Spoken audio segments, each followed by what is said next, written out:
আসসালামু আলাইকুম। ওয়ালাইকুম সালাম।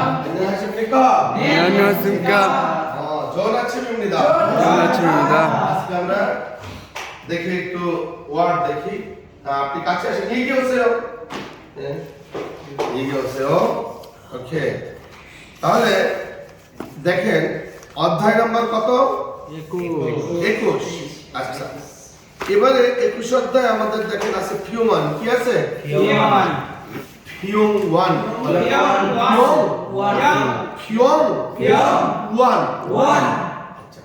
এটার ফিউম 1 এর বাংলা অর্থ হচ্ছে হাসপাতাল, ইংরেজিতে বলে হসপিটাল। এখন এখানে সুন্দর মনে রাখার একটা কৌশল আছে। বলেন ফিয়ং মানে রোগ, ওয়ান এটা একটা স্থানের একক। তাহলে ফিয়ং 1 মানে হাসপাতাল, অর্থাৎ যেখানে রোগীরা থাকে, যেখানে রোগীরা থাকে, অর্থাৎ অসুস্থ হইলে যেখানে যে চিকিৎসা নেয় সেই জায়গাটার নাম ফিয়ং 1। তাহলে ফিয়ং মানে রোগ আর ফিয়ং 1 মানে হসপিটাল। এখন কিছু কিছু প্রতিষ্ঠানের সাথে একক হিসাবে 1 বসে, যেমন ফিয়ং 1, তারপরে হাগুয়ান মানে হচ্ছে কোচিং সেন্টার বা শিক্ষা প্রতিষ্ঠান, হাগুয়ান। এরকম কিছু কিছু জিনিস আছে যেগুলো কি দেখবেন আপনি 1 দেখবেন। এখন বলবেন স্যার অনেক জায়গায় আবার অন্যগুলোও দেখি। হ্যাঁ দেখেন, রুম জাতীয় যদি হয় তাহলে হবে শিল। কি হবে? শিল। যেমন কিউশিল, সামুশিল, হাজাংশিল, খিমবিশিল। বুঝা গেছে? এবারে কোথাও হতে পারে কোয়ান, কি হতে পারে? কোথাও হতে পারে জান। আমরা পড়ার মাঝে যখন আসবে এগুলো বুঝিয়ে দেব ইনশাআল্লাহ। তা আমরা এখন ফিয়ং 1 এই কথাটা বুঝতে পেরেছেন? আরাসেয়ো, আরাসমিকা, গট ইট, ক্লিয়ার, আন্ডারস্টুড।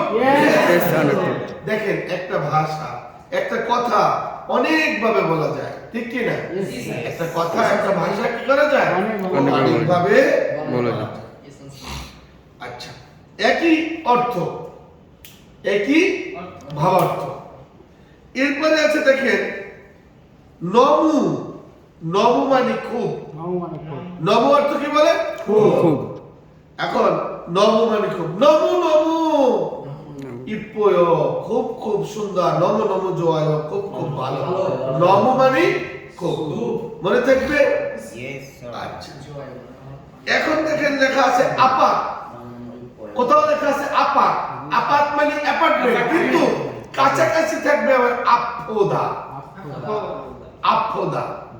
এখন আপনি পড়তে না পারলে হঠাৎ করে রকম দেখে আপাত পড়বেন না, আফোদা মানে কি? অসুস্থ, কিন্তু এটা ব্যথা। আফোদা মানে কি? সনসেগনিম তারা হাসে ও। আফোদা মানে কি? ব্যথা, অসুস্থ বা ব্যথা, কিন্তু আফোদা। এখন এখানে লেখা আছে আফোদা, কিন্তু আমি কেন আফোদারে আফোদা বললাম? আমরা শিখিয়েছি যে 4টা বর্ণ। কয়টা বর্ণ? 4টা। এই 4টা শব্দের শুরুতে থাকলে বাতাসের চাপটা উচ্চারণ হয়, অর্থাৎ ডাবলের মতো হয়। আর যদি মাঝখানে বসে 2 স্বরবর্ণের মাঝে, তাহলে আমরা ডাবল উচ্চারণ করব। তাই আফোদা না হয়ে আফোদা, আছিম না হয়ে আছিম। বুঝাতে পেরেছি? তাহলে আফোদা মানে কি? ব্যথা বা অসুস্থ। আমি যদি বলি গতকালকে আপনি এসেছেন, আপনি বললেন না স্যার, কেন আসেন নাই? জরুর আফস্যয়, অজে আফস্যয়, গতকালকে আমি অসুস্থ ছিলাম। গতকালকে কি ছিলাম? অসুস্থ ছিলাম। আর যদি বলেন ও সঞ্জনী মরিকা পয় আমার মাথা ব্যথা করে, দুথুম মানে মাথা ব্যথা, দুথুম মানে কি মাথা ব্যথা। কিন্তু কমন যখন মানুষ কথা বলে তখন কি বলে? সঞ্জনী মরিকা পয় সাজাননি। কোরিয়াতে যখন মালিককে ডাকবেন তখন কি ডাকবেন? সাজাননি বা বানজাননি অথবা কুমজনজাননি অথবা দেরিনি, যার যার পদ অনুসারে ডাকবেন। পূজাঙ্গি, পূজাঙ্গি। এখন না, পূজা মানে ধনী, আর পূজাঙ্গি, পূজাঙ্গি অর্থ ওই স্থানের যে দায়িত্বে থাকে, অর্থাৎ ম্যানেজারের যে দায়িত্বে থাকে। কুমজাংজাংনি হলো, কুমজাং মানে ফ্যাক্টরি, জাং মানে প্রধান, কুমজাংজাংনি, কুমজাংজাংনি মানে ফ্যাক্টরি প্রধান, মানে এফএম, এফএম কে বলা হয়।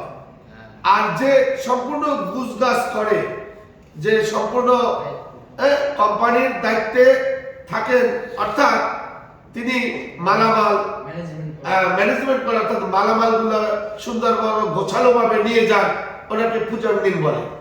আবার বানজাঙ্গিন বলে অ্যাসিস্ট্যান্ট ম্যানেজার, অর্থাৎ কোমজাংজাং বা চিংজাং এদের নিচে যে পদ থাকে এদেরকে বলা হয় বানজাঙ্গিন। বান মানে অর্ধেক, অর্থাৎ আমাদের দেশে যেরকম অ্যাসিস্ট্যান্ট ম্যানেজার। এক এক কোম্পানিতে একটু একটু ভিন্ন ভিন্ন আছে পদমর্যাদা, মুখের ভাষাটা এক হইলেও দায়িত্ব কিছুটা পার্থক্য হতে পারে, কিন্তু প্রায় কাছাকাছি। বানজাংনিমের নিচে আবার আছে সোজাং। সোজাং মানে হলো দল প্রধান, অর্থাৎ এটাকে বলা হয় টিম লিডার। বানজাংনিম অনেকে টিম লিডার মনে করে, উনি টিম লিডার না, উনি হলো অ্যাসিস্ট্যান্ট ম্যানেজার। অর্থাৎ একটা টিমের শুধু প্রধান না, উনি হচ্ছে পুরো ফ্যাক্টরিটার যিনি থাকেন কুমজাংজাং, অর্থাৎ কুমজাংজাংনিম, অথবা যিনি থাকে, আবার অনেক অনেক জায়গায় চিকজাংনিমও বলে। হ্যাঁ, মানে যিনি প্রধান থাকেন ফ্যাক্টরি তাকে চিকজাংনিমও বলে। যদিও সেকশন আছে, আলাদা আলাদা আছে, আমরা এটা পরবর্তীতে আপনাদের সাথে বিস্তারিত আলোচনা করব। অল্পের মধ্যে যেটা বললাম, কথা বোঝা গেছে?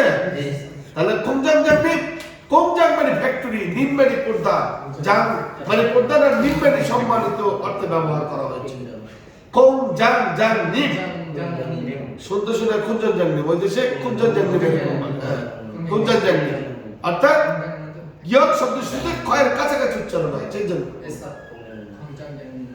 এই। তাহলে আপনি বললেন, তাহলে আপনি কুমজাংজাংনিম যে থাকবে তাকে না, যিনি বানজাংনিম থাকবে, আপনার দলপ্রধান থাকবে, তাদেরকে বলবেন কি? বানজাংনিম মরিগাপয় বা মরিয়াপয়, এই ধরনের কথা বলে অনেক সময়। এবারে আসেন, আমরা এটা জানি মুনপপ মানে ব্যাকরণ বা গ্রামার। এবারে জিন রিউ লেখা কিন্তু হবে চিল্লিও, কি হবে? কারণ জিয়াত শব্দের শুরুতে কিছুটা ছয়ের কাছাকাছি উচ্চারণ হয়, আর নিচে আছে নিউল, বাচ্চিমের পরে আছে রিউল, তাহলে চিল্লিও মানে চিকিৎসা। চিল্লিও মানে কি? চিকিৎসা। এখন এরপরে আছে আনে, কিন্তু আন্নে, আন্নে হবে, কি হবে? আন্নে। নিয়ন এবং নিয়ন, নিয়ন বাচ্চিমের পরে একটা নিয়ন আসছে। আন্নে মানে কি? আন্নে অর্থ কি বলতে পারেন? তথ্য। আন্নে অর্থ কি? তথ্য। এরপরে আরেকটা জিনিস আপনার যেটা প্রয়োজন, সেটা শিন বুন জুন। শিন বুন জুন মানে কি? পরিচয় পত্র। শিন বুন জুন মানে কি? পরিচয় পত্র। পরিচয় পত্র। এখন আপনি হসপিটালে যাবেন, অর্থাৎ ফিউম ওয়ানে যাবেন, একরকম কথাবার্তা বলতে হয়। কুমজাং মানে ফ্যাক্টরিতে যাবেন, একরকম কথা বলতে হয়। আবার ওনহেন মানে ব্যাংক, হ্যাঁ, ব্যাংকে যাবেন, ইমিগ্রেশন অফিসে যাবেন। সুরিপকুক খল্লি সামুসো মানে ইমিগ্রেশন অফিস। আবার খাগে মানে কি? দোকান। খাগে মানে কি? দোকান। আবার সিকটাং মানে কি? রেস্তোরাঁ। এক এক জায়গায় যাবেন, এক এক রকম কথা, একই কথা অনেক সময় কিছুটা ভিন্ন রকম বলা লাগতে পারে। আমরা যখন যেটা ভিজুয়াল, যেটা চোখে পড়বে সেটা আমরা বলে দেব। তা আজকে আমরা যে নিয়ে আলোচনা করব সেটা হচ্ছে ফিয়ম 1। কি নিয়ে আলোচনা করব? ফিয়ম 1। তাহলে আপনাদের 5 মিনিট রেস্ট। ওপেন শিউসেও ফ্যাক্সো